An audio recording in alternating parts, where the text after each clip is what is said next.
Hello students, मैं हूं Zubair Saifi and I welcome you to my YouTube channel Orator Institute of English.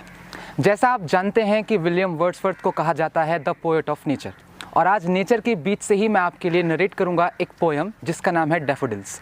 वैसे तो इस पोएम का जो असली टाइटल है वो है I wandered lonely as a cloud. इस पोएम को लिखा गया था 1804 से 1807 के बीच में। ये एक रियल इंसिडेंट पर बेस्ड है। एक बार विलियम वर्ड्सवर्थ अपनी बहन डोरोथी के साथ 15 अप्रैल 1802 को एक जगह गए और वहाँ पर उन्होंने डैफोडिल्स की एक पूरी लेंथ देखी और उसी लेंथ को देखकर उनको इस पोएम का आइडिया मिला। ये छोटी सी पोएम है, आपको ज़रूर पसंद आएगी। इसकी एक्सप्लेनेशन को सुनिए, मिलते हैं एक्सप्लेनेशन के बाद।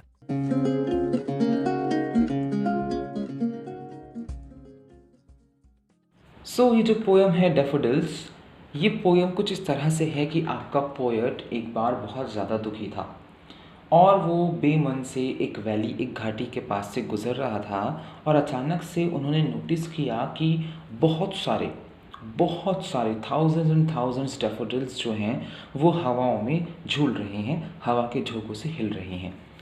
पोएट कहता है हवाओं से डैफोडिल्स के हिलने को उनका डांस करना, और क्योंकि हवा बहुत तेज़ चल रही है और डैफोडिल्स के जो फूल हैं वो एक झील के आसपास लगे हुए हैं, तो उस हवा से झील का पानी भी हिल रहा है, यानी कि दोनों ही चीज़ें डांस कर रही हैं, पानी भी और डैफोडिल्स भी।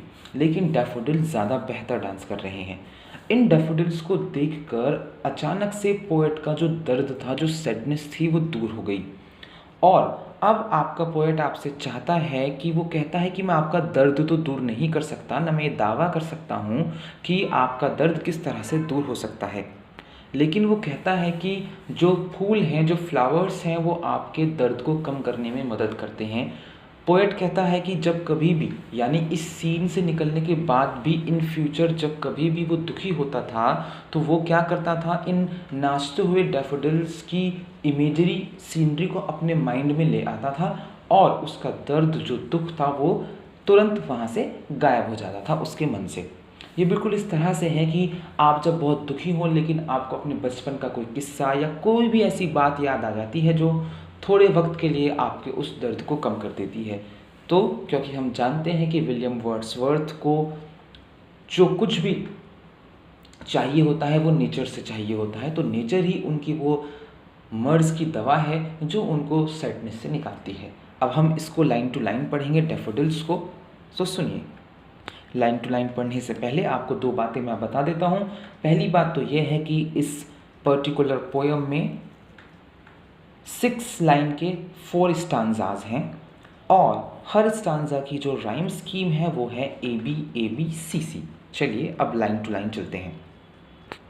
आई wandered lonely as a cloud that floats on high over vales and hills, when all at once I saw a crowd, a host of golden daffodils, besides the lake beneath the trees, fluttering and dancing in the breeze.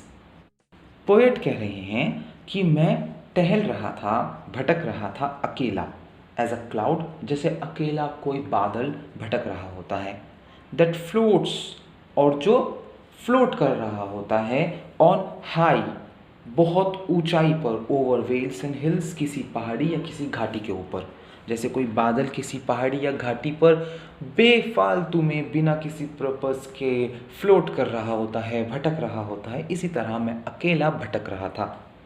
When all at once, लेकिन तभी अचानक से, I saw a crowd, मैंने देखा एक भीड़ को, a host, जो मेज़बान थी, जो मेरा स्वागत कर रही थी, वो भीड़ मेरा स्वागत कर रही थी, और वो भीड़ किसकी थी? Of golden daffodils, golden colour के डैफोडिल्स की। बिसाइड द लेक, लेक के बिल्कुल बराबर में वो डैफोडिल्स के फूल थे। बीनीथ द ट्रीज, और पेड़ों के नीचे। Fluttering and dancing in the breeze, और वो ठंडी हवाओं में फ्लटर कर रहे थे और डांस कर रहे थे। फ्लटर का मीनिंग होता है लहराना या फड़फड़ाना। तो वो जो छोटे छोटे डैफोडिल्स के फूल थे वो डांस कर रहे थे हवा में, क्योंकि हवा बहुत तेज़ चल रही थी और वो फ्लटर कर रहे थे। Continuous as the stars that shine and twinkle on the Milky Way, they stretched in never ending line along the margin of a bay. 10,000 saw I at a glance, tossing their heads in sprightly dance. वो कह रहे हैं जैसे एक सितारा लगातार चमकता रहता है एंड ट्विंकल और टिमटिमाता रहता है ऑन द मिल्की वे, किसी मिल्की वे में, किसी आकाश गंगा में. They stretched in never ending line. इसी तरह से आपके जो डैफोडिल्स थे वो फैले हुए थे ना खत्म होने वाली लाइन में, along the margin of a bay, उस घाटी के बिल्कुल साथ साथ, अलॉन्ग यानी कि घाटी से लगते हुए. 10,000 saw I at a glance. मैंने एक ही झपक में, एक ही पलक झपकते ही यानी एक ही नज़र में मैंने 10,000 देखे थे. तो 10,000 saw I at a glance, ये तो हाइपरबल फिगर ऑफ स्पीच है, अब बढ़ा चढ़ाकर बात कही जा रही है. Tossing their heads in sprightly dance, और अपने सर को नीचे कर कर वो डांस कर रहे थे, डैफोडिल्स जो थे. The waves beside them danced but they outdid the sparkling waves in glee. A poet could not but be gay in such a jocund company. I gazed and gazed, but little thought what wealth the show to me had brought. Poet कहते हैं जो धार है उनके पीछे यानी कि daffodils के पीछे वो भी डांस कर रही है. जैसा हमने बताया कि लेक के बिल्कुल आसपास लगे हुए हैं डैफोडिल्स के जो फूल हैं, और जो हवा चल रही है उस हवा से ना सिर्फ वो डैफोडिल्स के फूल हिल रहे हैं बल्कि लेक का पानी भी हिल रहा है. तो पोएट कहते हैं कि वो भी डांस कर रहा है. But they outdid the sparkling waves in glee, और पानी में परछाई दिख रही है चमकीले डैफोडिल्स की. कितना सुनने में कितना अच्छा लग रहा है. A poet could not but be gay. एक पोएट नहीं हो सकता सिवाय गे के. इन सच अ जोकंड कंपनी, इस इतनी प्रमुदित, जोकंड कहते हैं प्रमुदित को, यानी ऐसी कंपनी, एक ऐसा साथ जिसमें आप खुश रह सकते हैं. दूसरा, यहाँ पर गे का मतलब खुश मिजाज है. एक्चुअली में गे का मतलब ही खुश मिजाज होता है, लेकिन हम एक होमोसेक्सुअल को गे इसीलिए कहते हैं, हम वहाँ पर यूफेमिज्म का इस्तेमाल करते हैं. A poet could not but be gay. एक पोएट हो सकता है क्या, सिर्फ और सिर्फ खुश मिजाज, खुश ही हो सकता है जब वो इस तरह की प्रमुदित कंपनी, इस तरह के साथ में रहता है. यानी डैफोडिल्स की जो कंपनी है वो आपके पोएट को बहुत ही खुश कर रही है. I gazed and gazed but little thought. मैं उन्हें देखता रहा, लेकिन एक थोड़ा सा ख्याल आया मेरे मन में.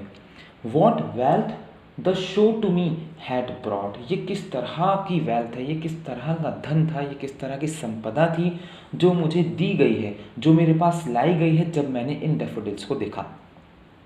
For oft when on my couch I lie, in vacant or in pensive mood, they flash upon that inward eye which is the bliss of solitude. And then my heart with pleasure fills and dances with the daffodils. अब वो जो 18th line में सवाल करते हैं कि ये किस तरह की संपदा है जो मुझे मिली है, ये किस तरह का पैसा है, ये किस तरह की चीज़ है जो मुझे दिखाई दी आज. तो वो आगे बता रहे हैं वो कैसी चीज़ उन्हें दिखाई दी है आज. फॉर ऑफ्ट, अब प्रायः क्या होता है, when on my couch I lie, जब कभी भी ये अपने सोफे पर, अपने बेड पर लेटते हैं. इन vacant or in pensive mood, एक खाली और पेंसिव कहते हैं निष्क्रिय यानी सैडनेस में, जब ये कभी बहुत ही सैडनेस के साथ अपने काउच पर लेटे हुए होते हैं, इनका मूड अच्छा नहीं होता पोएट का. दे फ्लैश अपॉन दैट इनवर्ड आई.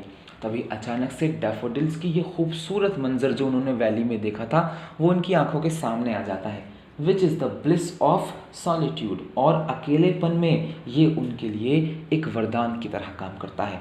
और जैसे ही डैफोडिल्स के जो अक्स है इनकी आंखों के सामने आता है, ये अपने दुख दर्द को भूल जाते हैं. आगे कह रहे हैं and then my heart with pleasure fills. और उसके बाद जैसे ही मेरी आंखों के सामने डैफोडिल्स आते हैं, मेरा दिल खुशियों से भर जाता है, मेरा दिल आनंद से भर जाता है. And dances with the daffodils. और मेरा दिल भी डैफोडिल्स के साथ साथ डांस करने लगता है.